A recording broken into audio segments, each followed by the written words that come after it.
नमस्कार दोस्तों, जैसा कि आपने सुना ही होगा, हाल ही में JKAS 2022 के एग्ज़ाम का रिज़ल्ट आउट हुआ है और उस एग्ज़ाम में पूरे जम्मू कश्मीर में से 218 बच्चों ने क्वालिफ़ाई किया है। हम तहे दिल से 218 बच्चों को मुबारकबाद देते हैं। उन्हीं 218 बच्चों में से एक हमारे साथ मौजूद हैं, जिनका नाम अनवर उल हक खान जी है।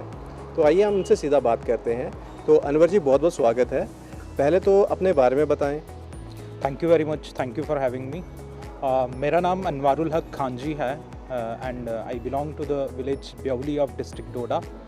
और मैंने अपनी एलिमेंट्री एजुकेशन जो है अपने ही गांव में जो है एक इकबाल मॉडल एकेडमी करके स्कूल है, जो एक कम्युनिटी रन स्कूल है जो मेरे फादर रन कर रहे हैं, तो वहाँ से की है। Then after I move to I change various schools. I move to Chenab valley public school Doda. उसके बाद JNV डोडा से मैंने पढ़ाई की, Faridia model high school Doda से पढ़ाई की एंड उसके बाद जो है मैंने इंजीनियरिंग की है, electrical engineering from government college of engineering and technology Jammu. और मेरा जो सिविल सर्विसेज का सफ़र जो है 2018 में शुरू हुआ और this was technically my third attempt, और ऐसे जो है सेकंड अटैम्प्ट था। First attempt just with the preparation of 2-3 months दिया था। और इस बार जो है अभी the recent JKPSC civil services examination के रिज़ल्ट में मेरा 152 रैंक आया हुआ है। तो अनवर जी, जैसे आपने बताया है कि आप पहले इंजीनियरिंग में थे, उसके बाद आपने सिविल सर्विसेज में आपने सोचा कि इसमें हम लोग जाएंगे, तो ये थॉट आपके माइंड में कैसे आया? जी देखिए, जब मैं इंजीनियरिंग में घुसा था तो मेरे एक टीचर हुआ करते थे JNV में। उन्होंने मुझे बहुत मोटिवेट किया for the IIT JEE preparation. तो उसके लिए मैं कोटा गया। हालांकि मेरा उस लेवल का माइंडसेट पहले था नहीं, बट वो मोटिवेशन, वो ज़ील, वो जो है मुझे मोटिवेट करी और उस चक्कर में जो है मैं कोटा गया। वहाँ पे मैंने प्रिपरेशन की बट सक्सेसफुल नहीं हुआ। फिर यहाँ पे JKCET का एग्ज़ाम होता है, तो उसमें मेरा government college of engineering technology से जो है इलेक्ट्रिकल इंजीनियरिंग हुई। तो जब इंजीनियरिंग कंप्लीट हुई तो I started looking for the various opportunities, various prospects कि क्या करना चाहिए। घर वालों से मतलब सलाह ली कि किस फील्ड में जाना चाहिए। तो बहुत ट्राई की, प्लेसमेंट्स वगैरह की, लेकिन कोई कोर जो है ब्रांचेस वगैरह, कोर कंपनीज़ वगैरह हुआ नहीं करती थी। तो देन IT फर्म्स में कुछ ट्राई करने की कोशिश की, but then after I thought कि और कोई ऑप्शंस हैं क्या। तो ऑलरेडी कुछ लोग जो हैं घर में सिविल सर्विसेज में थे, तो वो थोड़ा माइंडसेट जो है उस डायरेक्शन में शिफ्ट हुआ। तो I started preparation for the civil services. और सिविल सर्विसेज का डोमेन भी अगर देखें आप, दैट इज़ वास्ट। तो सिविल सर्विसेज का मेरा जो सफ़र है वो 2018 में स्टार्ट हुआ और उसी का नतीजा यह है कि recently declared result of JKPSC civil services examination मेरा रैंक जो है 152 आया हुआ है। सो हम ये जानना चाहते हैं कि जब आपने फ़र्स्ट अटैम्प्ट किया और उसके बाद आप नहीं क्लियर कर पाए, तो उस स्टेज को आपने कैसे ओवरकम किया? जी, फर्स्ट अटैम्प्ट कहीं ना कहीं मुझे लगता है कि मेरी प्रिपरेशन जो है अप टू द मार्क नहीं थी, और वो मेरा नॉलेज बेस जो है वो वाइडेंड नहीं था। वो होराइज़न जो रिक्वायरमेंट थी, जो एग्ज़ाम जो डिमांड करता है, वो शायद उस चीज़ में कहीं ना कहीं जो है मेरी कमी थी। तो उन चीज़ों पे मैंने वर्क किया सेकंड अटैम्प्ट में। मेरा मेंस सेकंड अटैम्प्ट में नहीं हुआ। उसमें थोड़ा जो है मेरा आंसर राइटिंग स्किल जो है वो मेरी जो है वो प्रिसाइज नहीं थी as per the requirement of the JKPSC। तो इस बार जो है मैंने कोशिश की कि मैं ज़्यादा से ज़्यादा फोकस जो है अपना मेंस पे करूं, क्योंकि मेंस जो है that is the deciding stage. उस पे अगर आप मार्क्स अच्छे ले पाते हैं तो वो जो है आपको सक्सेस दिलवा सकती है। तो उसमें मेंस में मैंने क्या किया कि मॉडल आंसर्स पे ज़्यादा मेरा रिलाई करा। MGP के मॉडल आंसर्स मैंने वो दिए, और यहाँ पे SR कॉलेज में मैंने कुछ टेस्ट सीरीज़ जो है लगाई और टेस्ट सीरीज़ पे वर्क किया properly in an exam like environment. जो है टेस्ट देना, अपने आप को एनालाइज करना, करना, और उसमें भी जो है कुछ चीज़ों पे फोकस लाइक के एग्जांपल्स वगैरह और keywords specific to that area, और पॉइंट फॉर्मेट में जो है क्वेश्चंस को आंसर करना, और ज़्यादा से ज़्यादा पॉइंट्स मल्टी डायमेंशनल अप्रोच रखना। तो ये चीज़ें जो है कहीं ना कहीं मेरे केस में जो है इस बार मेंस में वर्क करी हैं। तो अनवर जी, हमें ये बताएं कि आपने जम्मू में आपने कैसे कोचिंग की, क्या कंट्रीब्यूशन रहा जम्मू का आपकी इस कोचिंग में, वो उसके बारे में हमें बताएं। जी, जब कोविड हुआ था तब मैं दिल्ली से वापस आया था जम्मू, और इवन कि 2-2.5 साल से मैं जम्मू में ही यहीं पे हूँ, और यहाँ पे एसआर की लाइब्रेरी जो है मैंने फुल यूटिलाइज़ किया। वहाँ पे मैं दिन रात मतलब वहीं पे हुआ करता था। इवन कि कोई भी कभी भी जो है इतनी लिबर्टी दी थी एसआर कॉलेज ने कि मैं 24/7 जो है वहीं पे इवन शाम को भी रुकता था बहुत बार। तो बहुत बड़ा कंट्रीब्यूशन रहा है एसआर कॉलेज का। प्रवीण सर स्पेशली कुछ मैं लोग मेंशन करना चाहता हूँ। Praveen sir, Gautam Kumar sir, Pandey sir जो कि पब्लिक एडमिनिस्ट्रेशन के आपके फैकल्टी हैं, उनको मैंने बड़ा तंग किया है।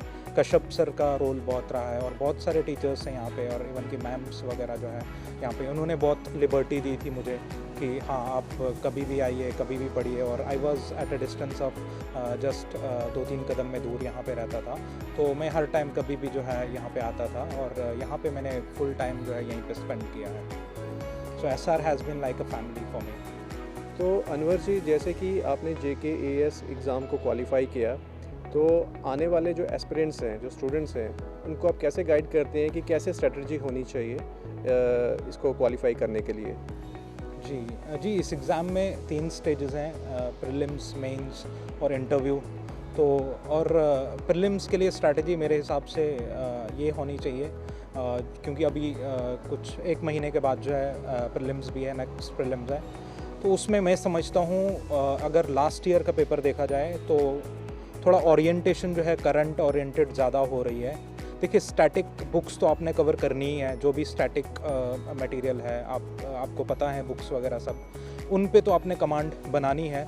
बट उसके साथ साथ आपको जो है करंट जो रीसेंट करंट जो है, जो लास्ट के 3 मंथ्स का जो करंट है, उसको आपने रट लेना है। ठीक है, वहाँ से एटलीस्ट 10-15 क्वेश्चंस आएंगे, और आप देखिए कि प्रीलिम्स में कौन से एरियाज से क्वेश्चंस आते हैं। मान लीजिए अगर हम पॉलिटी की बात करते हैं तो पार्लियामेंट चैप्टर जो है एक बहुत इंपॉर्टेंट चैप्टर बनता है, वहाँ से 4-5 क्वेश्चंस तो आने ही आने हैं। ठीक है, आप ज्योग्राफी की बात करते हैं, ज्योग्राफी में मैपिंग पे जो है आपका फोकस होना चाहिए। मैपिंग से इस बार प्रीलिम्स में जो है क्वेश्चंस बन रहे हैं। ठीक है, आप अगर इन्वायरमेंट की बात कर रहे हैं तो इन्वायरमेंट में स्पीशीज़ कोई रिपोर्ट्स, इंडिसेस वगैरह, वो जो है वहाँ से क्वेश्चंस बन रहे हैं। अगर आप साइंस एंड टेक की बात कर रहे हैं, साइंस एंड टेक में जो है आपको जो एप्लीकेशन बेस्ड और जो न्यू डिसरप्टिव टेक्नोलॉजीज़, उन पे बेस्ड जो है क्वेश्चंस बनते हैं। ठीक है, और उसके बाद अगर आप और भी कंपोनेंट्स जैसे हिस्ट्री वगैरह, हिस्ट्री थोड़ा जो है इन डेप्थ क्वेश्चंस आ रहे हैं, तो उसमें आप आर्ट एंड कल्चर पे वर्क कीजिए, आर्ट एंड कल्चर्स, और इवन की जो एंशंट में जो आप गुप्ता पीरियड के बाद जो है वो वाला एरिया जो है हिट कर रहे हैं। और कुछ एरिया जैसे बुद्धिज़्म, जैनिज़्म, वहाँ से क्वेश्चन, भक्ति, सूफी मोमेंट, वहाँ से क्वेश्चंस बन रहे हैं। तो जो जहाँ से क्वेश्चन, जिन एरियाज से क्वेश्चन बन रहे हैं, उनको तो आपने रट लेना है। उन चीज़ों पे जो है आपकी ज़्यादा से ज़्यादा फोकस होना चाहिए। और टेस्ट सीरीज़ पे जो है, अभी जो आपका टाइम पीरियड है that is of test series. Test series in an exam like environment, अपने आप को बॉन्ड कीजिए एग्ज़ाम लाइक इन्वायरमेंट में। ठीक है, आप कोई इंस्टीट्यूट भी ज्वाइन कर सकते हैं, तो वो 2 आवर्स बैठ के आप जो है प्रॉपर अपने माइंड को उस तरह से ट्रेन करिए। और उसके बाद जो है आपका CSAT which is becoming the deciding factor of clearing the prelims। और जो भी नॉन मैथमेटिक्स बैकग्राउंड के हैं, इवन के मैथमेटिक्स बैकग्राउंड से भी जो है इंजीनियरिंग और बाकी सेक्टर से जो हैं, तो उनको जो है CSAT पे जो है, CSAT पे बहुत वर्क करना पड़ेगा। CSAT में PYQs जो है that is the only source जहाँ से आप जो है वो क्रैक कर सकते हैं, वो ट्रिक जो है क्रैक कर सकते हैं। क्वेश्चन जो है सेम वही रिपीट होगा जो लास्ट टाइम आया होगा, बस कुछ उसके वेरिएबल्स चेंज होंगे, कुछ डायमेंशंस, कुछ जो है वैल्यूज़ वगैरह चेंज होगी, बाकी क्वेश्चन जो है उसी पैटर्न पे आएगा। वही नंबर सिस्टम से क्वेश्चन आने हैं, वही रीजनिंग, वही कॉम्प्रिहेंशंस जो कि न्यूज़पेपर से उठाई जाती हैं। मान लीजिए क्लाइमेट चेंज पे, बाकी जो नए नए इश्यूज़ हैं, तो वो चीज़ बनेगी। तो ये प्रीलिम्स की स्ट्रैटेजी है। उसके बाद अगर हम मेंस की स्ट्रैटेजी पे आएँ, मेंस में जो है पहले ही आपको सिलेबस जो है that should be on your finger tips. Mains में जो है आपको जो कीवर्ड्स मेंशन्ड हैं जो भी सिलेबस में, उनके लिए आपको मटेरियल जो है मटेरियल खुद से जो है पेन डाउन करना है, उनके लिए मैटर जो है आपने बना के रखना है, और एग्जांपल्स स्टैट्स वगैरह उसके लिए जो है आपको कुछ सोर्सेज जो हैं रेफ़र करने हैं। उसमें जो है ओनली आईएएस का एक अच्छा जो है पीडीएफ्स वगैरह जो है मटेरियल आते हैं उसमें। और देन जो है जब आपका जो मेंस के कंपोनेंट्स हैं जैसे इंटरनल सिक्योरिटी है, इंटरनेशनल रिलेशंस है, सोसाइटी है, सोशल जस्टिस है, गवर्नेंस का पार्ट है, तो ये चीज़ें जो है आपने बिफोर द प्रीलिम्स जो है आपको ये चीज़ें कवर करनी है। और आफ्टर प्रीलिम्स जो है आपको जो है टेस्ट सीरीज़ पे फुल ऑन आना है। टेस्ट सीरीज़ का शेड्यूल जो है प्रॉपर फॉलो करना है, प्रॉपर टेस्ट लिखिए आप। अगर कुछ भी एफर्ट नहीं कर सकते हैं आप, लेकिन आई विल सजेस्ट कि मेंस की टेस्ट सीरीज़ जो है ज़रूर हर किसी को लगानी चाहिए। मेंस की टेस्ट सीरीज़ के लिए मैं सजेस्ट करूंगा कि कोचिंग इंस्टीट्यूट आपको जाना ही पड़ेगा, ठीक है, और एग्ज़ाम लाइक इन्वायरमेंट में आपको देना पड़ेगा। मेंस टेस्ट सीरीज़ में जो है मॉडल आंसर्स जो है बहुत इंपॉर्टेंट बनते हैं। मॉडल आंसर का कंटेंट जो है आप बिल्कुल यूज़ कर सकते हैं। आई वुड से श्योरिटी के साथ ये कह सकता हूँ कि अगर आप model answers at least 20-30 model answers जो हैं आप करते हैं तो दिस इज़ श्योर शॉट की क्वेश्चंस जो हैं उन्हीं एरियाज से जो आपका कंटेंट जो है वो उसमें यूटिलाइज होगा, आप आंसर्स में वो यूटिलाइज कर सकते हैं। तो जो मेंस के लिए जो है मॉडल आंसर्स बहुत इंपॉर्टेंट बन जाते हैं। तरीका आपका लिखने का, ठीक है, पॉइंट फॉर्मेट में लिखिए, मल्टी डायमेंशनल अप्रोच रखिए, एरिया स्पेसिफिक कीवर्ड्स पे फोकस कीजिए, इंट्रो के कुछ तरीके आप ढूंढिए, ठीक है, ताकि वहाँ पे आपको सोचने का टाइम नहीं मिले। कुछ प्रिपेयर्ड इंट्रोज रखिए, प्रिपेयर्ड कंक्लूजन्स रखिए। कंक्लूजन्स में जो है थोड़ा फ्यूचरिस्टिक एंगल और नई डायमेंशंस खोलनी नहीं है, तो ऐसी चीज़ें जो है, या कुछ अगर सजेशंस देनी हो तो वो आपने संभाल के रखनी है फॉर द कंक्लूजन्स। तो ये जो नुआंसेस होते हैं आंसर राइटिंग के, उन पे फोकस करना जो है that is the key for the mains preparation. उसके बाद अगर हम इंटरव्यू की बात करें तो इंटरव्यू में आपकी पर्सनालिटी चेक होती है, आपका वे ऑफ कम्युनिकेशन, आपकी प्रेजेंटेशन, आपकी verbal non verbal communication skills, ये चीज़ें, आपका कॉन्फिडेंस चेक होता है। तो इंटरव्यू में जो है आपको ज़्यादा से ज़्यादा फोकस जो है डिस्कशंस पे करना है। आप ग्रुप बनाइए, 2-3 बच्चों का जो है ग्रुप बनाइए, आप आपस में जो है डिस्कशंस कीजिए, डेफ को ज़्यादा से ज़्यादा एनालाइज़ कीजिए, वहाँ से खुद क्वेश्चंस बनाइए, और जो 3-4 एरियाज़ जो हैं उनकी जो है प्रिपरेशन करिए। जैसे आपका बैकग्राउंड हो गया, आपका डिस्ट्रिक्ट हो गया, उसको कवर कीजिए। देन आपकी जो ऑप्शनल आपका रहेगा, ठीक है, और बेसिक बुक्स जो आपने प्री मेंस में भी पढ़ी होंगी, और करंट अफेयर्स, न्यूज़पेपर को जो है डेली पढ़ना है, तो वो चीज़ें जो है इंपॉर्टेंट बनती हैं। तो ये जो है ये कॉम्प्रिहेंसिव स्ट्रैटेजी है, अगर आप इसको फॉलो करेंगे तो I think it would help you in this journey. तो अनवर जी, जैसे कि आपने JKAS एग्ज़ाम को क्वालिफाई किया और अब आपका जो सफ़र है वो आगे जारी रहेगा या यहीं पे ही आप इसको रोक रहे हैं? जी, थैंक्स टू ऑलमाइटी, जो JKAS तो अभी क्वालिफाई किया है। अभी मेरा जो है थोड़ा टारगेट जो है UPSC की तरफ जाएगा। एक्चुअली मेरे 3 अटेम्प्ट्स जो हैं अभी UPSC के बाकी हैं, तो अपनी पूरी कोशिश रहेगी कि अगर टाइम मिले और कोशिश पूरा लगाएंगे, ज़ोर लगाएंगे कि UPSC को जो है क्वालिफाई करने की कोशिश करेंगे। सो अनवर जी, आप अपनी कामयाबी का श्रेय किसको देते हैं? कामयाबी का श्रेय जो है कोई एक पर्सन नहीं है, बहुत सारे लोग जो हैं जो भी एसोसिएटेड रहे हैं मेरे साथ। सबसे पहले तो श्रेय जाएगा अपने पेरेंट्स को, ठीक है, उनका एक इंस्ट्रूमेंटल रोल रहा है मेरी जर्नी में।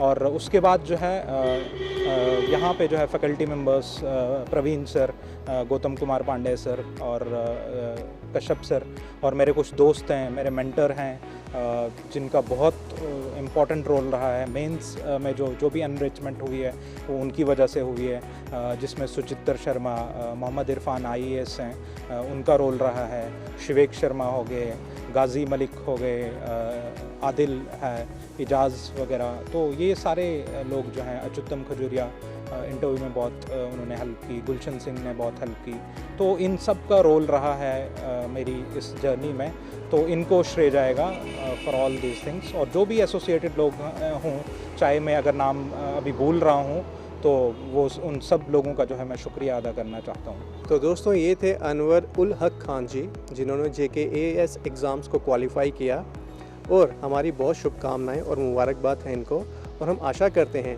कि ये आने वाले टाइम में IAS एग्ज़ाम्स को भी क्वालिफ़ाई करें और जम्मू कश्मीर और देश के नाम को उज्जवल करें। जय हिंद, जय भारत।